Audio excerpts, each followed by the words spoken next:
stage separation confirmed. Dragon, separation confirmed.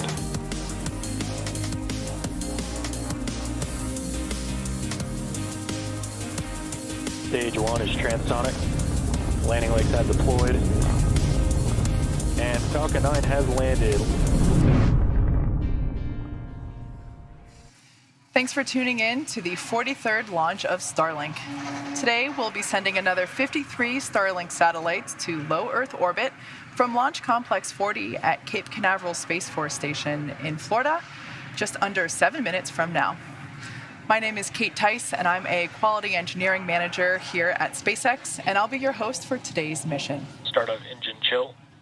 As you may know, Starlink is a constellation of satellites operating in low Earth orbit and provides high-speed, low-latency internet to places all over the globe, particularly in remote areas where connectivity is limited or completely unavailable.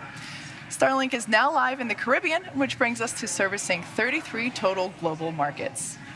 If you're interested in seeing all the areas where Starlink service is available, check out our availability map at starlink.com/map, which you see right there. The green shows you where service is available today and where there's a wait list, and Stage the gray 1, RP1 load is complete. And the gray shows you where service is pending. Today's launch gets us one step closer to adding even more green to that map. We've got one of our shorter webcasts today with live coverage ending just after the first stage landing and second engine cutoff. But as always, we will confirm deployment of our Starlink satellites via SpaceX's social channels. Now, as most of you are aware, what makes Falcon 9 really unique is that it's currently the only orbital-class rocket capable of flying over and over again. SpaceX has reflown first stages since 2017 and fairing halves since 2019. Now, as you can see on your screen there, this rocket has soot markings on it, indicating that this booster has flown before. Today will mark its 12th flight, having previously launched GPS 3-3, Turksat 5A, Transporter 2, and 8 Starlink missions. We'll be attempting to recover this booster again on our drone ship, which you see there, although a little rainy. Just read the instructions. It's currently parked a couple hundred miles off the coast of Florida in the Atlantic Ocean. Now, the first stage's objective... Falcon 9 tanks are pressurizing for strong back retract. First stage's objective is to accelerate the vehicle through the Earth's atmosphere to space with the help of its 9 Merlin engines, and then separate from the rest of the rocket and return to Earth for landing. While the first stage returns to Earth, the second stage will continue on its journey, lighting its single... Strong back retract has started. All right, so there we heard call out that the strong back retraction has begun. If you watch closely on your screen, you should be able to see it there. So the second stage will ignite its single engine, which is optimized for the vacuum of space. The second stage is what will carry the 53 Starlink satellites to their destination in low Earth orbit. Now, speaking of our satellites, they're safely enclosed inside that large barrel structure with the pointed nose at the very top of the rocket. We refer to that as the payload fairing. The job of the fairing is to protect our cargo during ascent until the vehicle is outside the Earth's atmosphere, at which point the fairing separates to expose the satellites to the vacuum of space. Once separated, the fairing halves will fall back to Earth for recovery and future reuse. Now, that structure there that you see it's retracting slightly away from the vehicle, that is the strong back, which is part of the transporter erector, or TE. We use it to roll the rocket out from the hangar to the pad and raise it to its vertical launch position. The TE also routes the vehicle's fluids, powers, and telemetry umbilicals from the ground systems to the rocket and satellites until Falcon 9 goes on internal power and clears the pad. It also routes the vehicle's fluids, saw that strong back and open its clamp arms and retract. Now, at T0, hydraulics will pull that strong back even further away from Falcon 9. Stage 1 LOX load is complete. As it lifts off from the pad. So there we just heard the call out that LOX load is complete on the first stage. LOX load is still undergoing for the second stage. Now, as many of you know, SpaceX and NASA have worked together for many years to put both cargo and people into space. And this week, NASA announced another opportunity for our teams to work together. SpaceX was selected by NASA for the Communications Services Project to demonstrate high-throughput, low-latency data relay services for NASA programs. We'll leverage our technology, such as space lasers, to provide NASA with big improvements in connectivity and throughput for space-based assets. This could in turn help NASA transition from their current in-space communication system, known as TDRS, to a more commercial option, so stay tuned for more on that. So we're just about 2 minutes left to go until liftoff, and Falcon 9 is moving into the final stages of the countdown.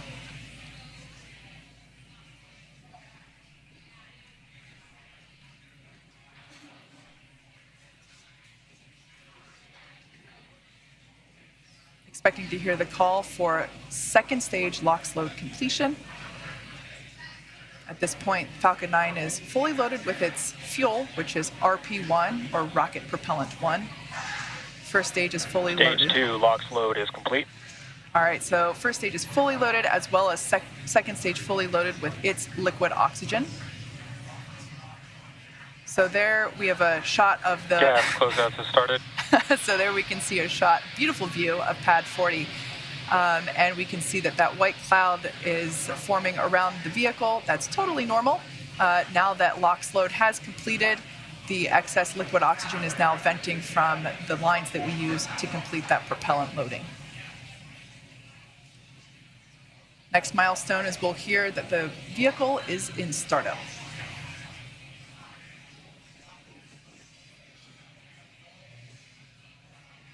Falcon 9 is in startup. All right, so there's that call. At this point, the onboard flight computers now have control of the countdown.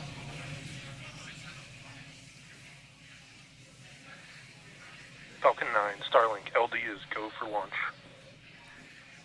All right, and now with that final go for launch from our launch director. At this point in time, the weather 30 seconds. The weather is looking to cooperate. The range remains green, ready to support. And the teams are tracking no issues. So at this point, all systems are go for launch. Let's watch as Falcon 9 takes our 53 Starlink satellites into orbit. 10, 9, 8, 7, 6, 5, 4, 3, 2, 1. Ignition and liftoff of Starlink 414.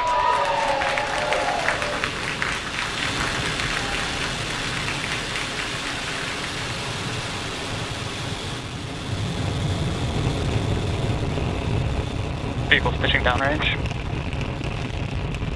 MOD chamber pressure is nominal.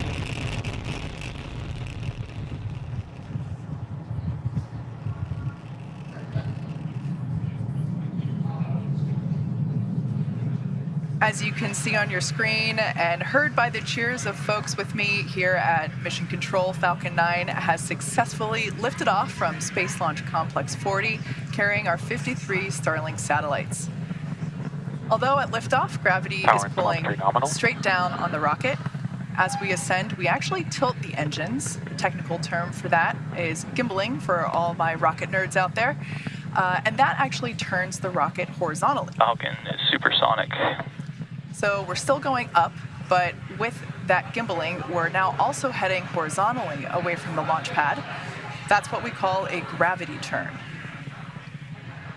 We're going... Max Q. There we heard the call out for max Q. That's the point in which the vehicle experiences the greatest dynamic pressure. So we're going to throttle those engines back up. And we're coming up to a series of events that will happen in quick succession. For those of you that have followed our launches previously, you know not to blink. The first of those three events is... Start of MVAC engine chill. All right, so we heard call out MVAC engine chill. We're basically flowing some of the super chilled liquid oxygen through the turbopumps of the second stage MVAC engine in preparation for its ignition. But first, we have to do MECO, or main engine cutoff. That's where all 9 Merlin engines shut off to slow the vehicle down in preparation for the next milestone, which is stage separation, where the first stage and second stage will separate. As the first stage makes its way back to Earth for landing, the second stage continues its journey with SES-1, or second engine startup. This is where the single Merlin vacuum engine will ignite and propel the second stage along with the Starlink satellites to orbit.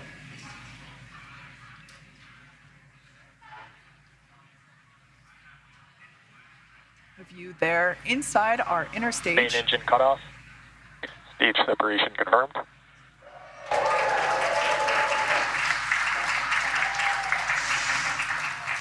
And back ignition.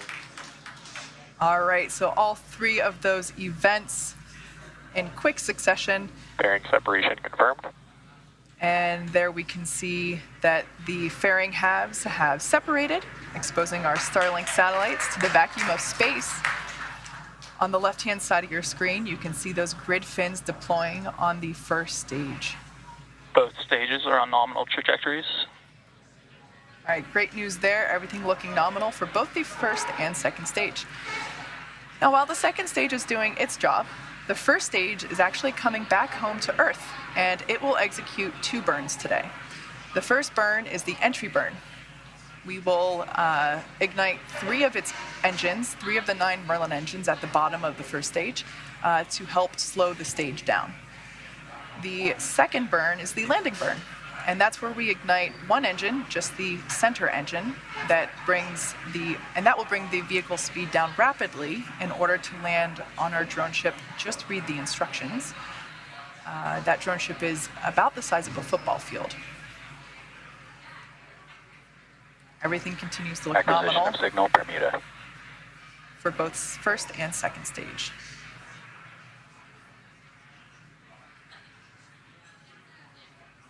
Beautiful shot of the second stage MVAC engine there on the right-hand side of your screen, with the beautiful blue marble rotating slowly behind it. Now that first stage, as you can see, is beginning to basically float its way back to Earth. It's currently above the Earth's atmosphere.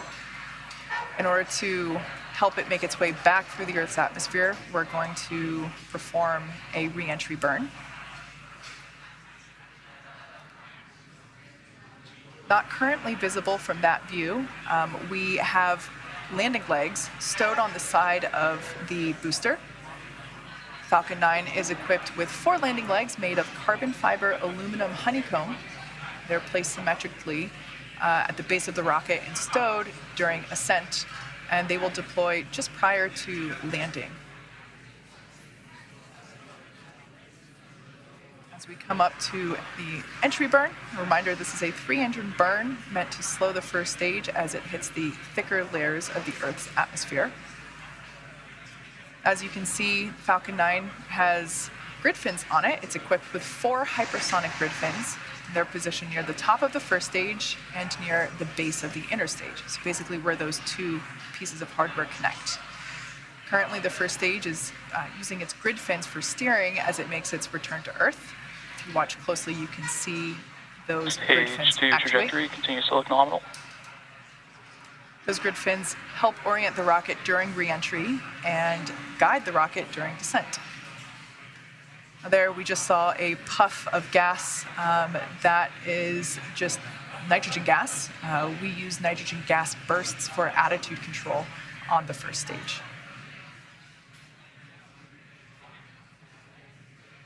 Stage 1 entry burn startup. So we can see the first stage has Stage 1 FTS is saved. begun its entry burn. We have reignited 3 of the 9 Merlin engines to help slow the booster down as it re-enters the thick part of the Earth's atmosphere. This burn will last about 20 seconds. Everything continues to look nominal for second stage. We can see that that entry burn has Stage concluded 1 for entry first burn stage. shut down. Again, that white gas that you see coming from the booster are the nitrogen gas bursts that we use for attitude control. As I previously mentioned, you were able to see the soot markings on this booster left over from its previous flights, its previous 11 flights. This is the 12th flight for this booster. Stage 1 trajectory nominal. The rocket-grade kerosene, or RP1, that we use as fuel for Falcon 9 is carbon-based. So when the fuel burns, it generates soot. Because the reentry occurs with engines first, the booster actually flies through its own plume, which deposits that soot onto the side of the rocket. So be Stage 1 sure to check out the feed from the onboard camera during landing. You may be able to see that, so it's sticking to the lens. When we light the center engine for the landing burn, we gimbal that engine also to help guide the stage in addition to the grid fins. So there we can see that booster making a re-entry through the clouds now. Everything continues to look nominal with second stage Stage 1 there. landing burn. Stage 2 terminal guidance. All right, we heard the call out and you can see there on screen the landing burn has begun. Watch closely, we should be able to see the drone ship come into view. This drone ship is about the size of a football field. Stage 1 landing leg deploy.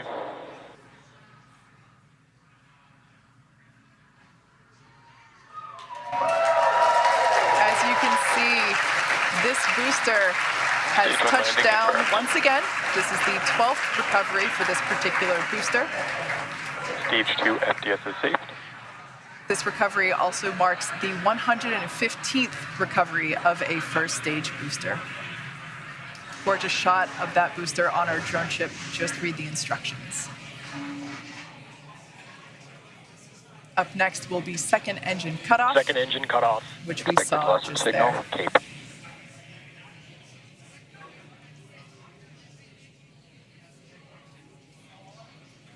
At this point in time, we are waiting to hear confirmation of good orbit for our second stage now that the second engine, that Nominal Merlin. parking orbit.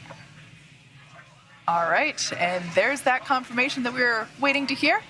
So with that confirmation of a successful second engine cutoff and good orbit, we'll be ending our webcast for today's launch. As I mentioned previously, we'll be confirming payload deployment via our social channels, so keep an eye out for that. Thank you to the Federal Aviation Administration for supporting our mission. And of course, thank you to our viewers and all our Starlink customers for using our service at this time. If you're interested in signing up for Starlink service, head on over to starlink.com.